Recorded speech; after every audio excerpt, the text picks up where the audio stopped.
तो दोस्तों, आज के वीडियो में मैं आपको एक सच्ची डरावनी घटना सुनाने जा रहा हूँ। तो आप वीडियो को एंड तक ज़रूर सुनिएगा।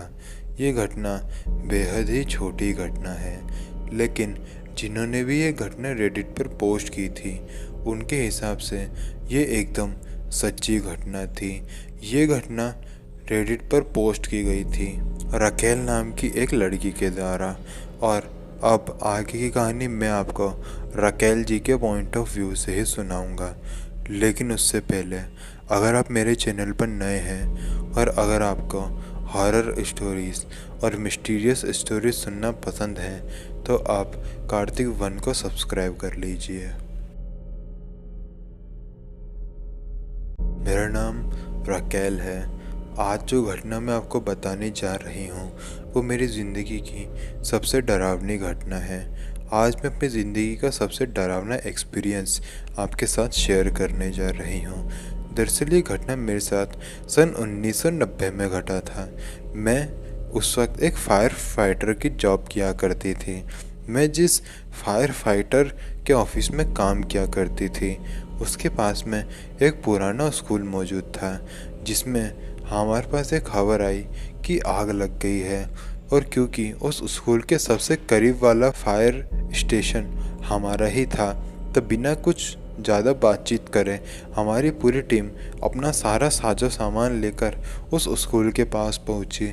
हम जब तक पहुंचे तब तक वो स्कूल पूरी तरीके से आग के घेरे में आ चुकी थी। मैंने अपने सूट पहना और उसके बाद आग को बुझाने की कोशिश करने लगी। आग जो थी वो पूरी तरीके से बुझ चुकी थी। किसी की भी मौत की खबर मैंने सुनी नहीं थी, क्योंकि वो शाम का वक्त था जब स्कूल में आग लगी थी।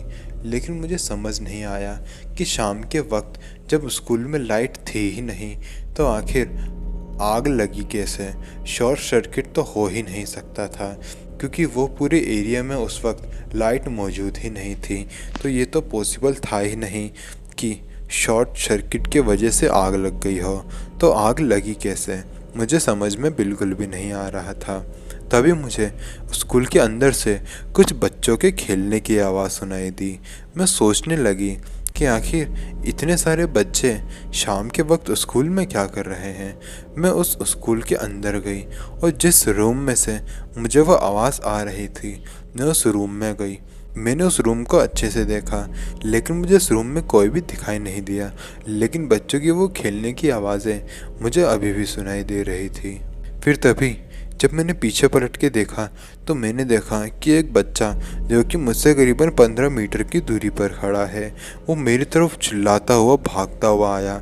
और जब वो मेरी तरफ चिल्लाता हुआ और भागता हुआ आया तो मैं इतना ज़्यादा डर गई कि मैं भी चिल्लाने और भागने लगी, क्योंकि उसके चेहरे पर आग लगी हुई थी। ये देखकर मैं इतना ज़्यादा डर गई कि मैं भी उस रूम से चिल्लाते हुए बाहर निकली। मेरे साथ जो काम करने वाले थे उन्होंने मुझे इस हालत में देखा और मुझे पूछा कि क्या हुआ, तुम इतनी डरी हुई क्यों हो। मैंने उन्हें सच नहीं बताया। मैंने उन्हें कहा कि कुछ नहीं, वो मेरा वहम था। उसके बाद हम लोग ऑफिस आ गए। मैंने इस घटना के बारे में आज तक अपने घर वालों को भी नहीं बताया है और ऑफिस वालों को भी नहीं बताया है। वो बात अलग है कि 2012 में मैंने ये काम छोड़ दिया था और उसके बाद घर पर ही रहने लगी थी। मैंने उस वक्त ये घटना अपने काम पर इसलिए नहीं बताई थी क्योंकि मुझे डर था कि शायद लोग मुझे पागल ना समझे और मेरी नौकरी ना चली जाए और घर वाले फालतू की टेंशन ना ले। इसलिए मैंने किसी को भी ये घटना नहीं बताई थी, लेकिन आज ये घटना मैं आपको बता रही हूँ। तो दोस्तों, मिलते हैं अगले वीडियो में। तब तक के लिए जय हिंद, जय भारत।